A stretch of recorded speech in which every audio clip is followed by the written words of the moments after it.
And I do want to broaden out the conversation, bring in our next guest. Joining us now is Edison Byzyka, the Chief Investment Officer at Credent Wealth Management. Edison, thank you for taking the time to be with us here on Fed Day ahead of this all-important Fed rate cut decision. What are your expectations for the announcement later this afternoon?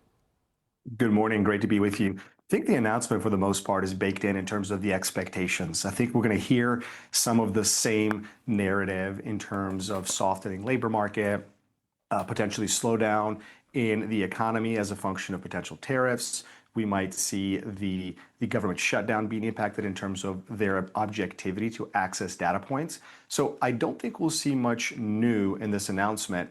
I think what the market's going to pay most attention to, at least what we're paying most attention to, is what's going to happen from an expected rate cut profile down the road. For right now, looking at the January FOMC meeting, those expectations for additive cuts have dwindled notably lower. And I think the market is just hinging on that ability to price that next yield move because, again, as of right now, I think it's all baked in, Marley.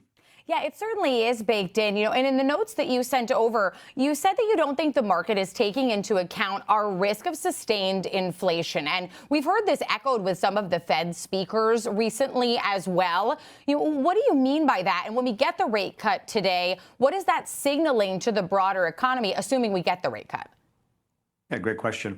One of the things I think, when we step back and see and ask ourselves, did the Fed actually introduce a soft landing in the economy? And I think the answer is yes. That hasn't been discussed much over the past 6 to 12 months, but I think the Fed did it. As a result of that, as we're seeing this softening labor market, yet not a slowing labor market, these earnings reports last quarter and certainly this quarter, with a lot of names even today, soaring with exceptionally positive guidance, it's hard to make the argument that the disinflationary trend is going to stay intact. Now, that doesn't mean that we're going to see, again, inflation rates above that 4.5–5% mark. But to say that we're going to drop lower from current levels as a result of future Fed rate cuts, or that the consumption patterns are going to dwindle lower, the data simply is not supporting that. So all that leads us to believe that, we're adamant of the fact that we think bonds carry more risk going into the next 6 to 12 months than the equity market as a function of that inflationary trend.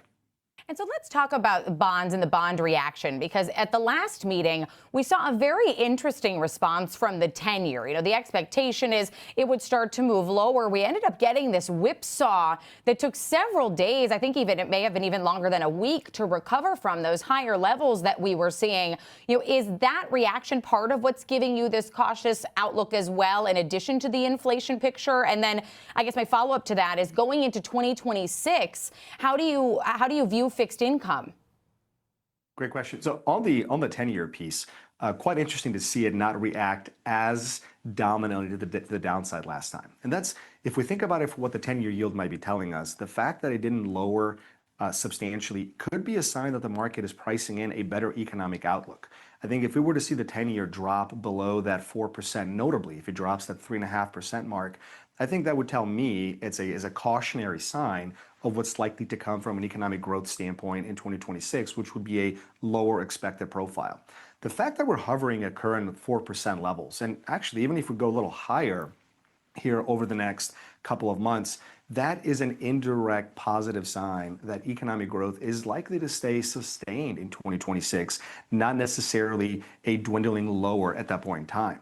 And when we extrapolate that to the equity market in general, we do think there are more benefits to that than fixed income investments in 2026, because to be highly overweighted to duration or make a bet on bonds or fixed income in 2026 is also an indirect way of saying the probability of rate cuts is going to remain sustained, and that rates are going to drop below that 3.5–3% mark.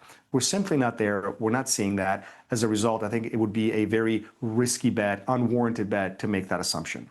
Yeah, certainly not what Powell has been saying, offering this meeting by meeting, this wait and see approach. But you mentioned that it could potentially signal that better economic outlook or economic growth. How much of that do you think is tied to equities and the earnings performances that we're seeing and going to see, particularly this week? I think it's absolutely tied to that. One of the things that's really interesting going into the next 6 months and the next 2 earnings seasons if you were to segment and break down the S&P 500, the top 10 versus the bottom 490, you're going to see an expected return profile in the broadening breadth of the bottom 490 that has looked exceptionally better over the past, for the next 6 months, looks exceptionally better relative to the past, say, couple of years.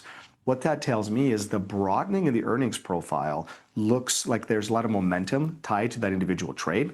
I think the AI trade is still going to stay dominant. I think we're going to see great earnings from those companies. But the bottom cohort, the ones that don't truly add as much attribution to return to the indices from an individual equity selection standpoint, there's a lot of broadening, a lot of availability, and a lot of opportunity there going into 2026. So outside of these big tech mega cap names, where do you see that opportunity in those ones that don't move the indices as much? Is it a particular sector or particular stocks? Great question. The availability of those individual names within the materials sector, within the financial sector, real estate sector, there's broadening within those individual names. And from a sector standpoint, one of the things to really consider going into next year is taking more of a neutral sector approach to broad exposure to the market.